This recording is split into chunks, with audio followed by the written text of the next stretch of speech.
This 1980 Chevrolet Corvette, listed for $10,000 in Jupiter, Florida, is a true C3 survivor with a lot of character.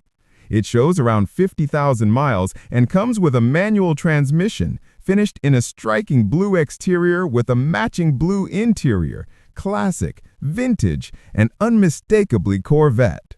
One of the most valuable details is the original window sticker, still preserved after more than 40 years. That alone makes this car stand out, giving you a genuine snapshot of its factory options, pricing, and delivery history. Finding a Corvette with its original documentation intact is getting harder every year. Under the hood, this car is powered by a Crate ZZ4 350 V8, a well-known performance small block from Chevrolet, appreciated for its reliability and strong horsepower. The seller confirms that the car does run, making it a solid starting point for restoration or weekend cruising. As with many classics that have been sitting for a long time, this one needs some attention. The interior needs work, the tires are old and need replacing, and the paint shows visible flaws.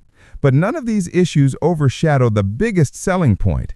This Corvette has been a one-owner car its entire life, meaning fewer surprises and a cleaner history. Restored right, this Corvette could turn into a weekend monster or a high-value collectible. Tell me, would you save it, restore it, or daily it?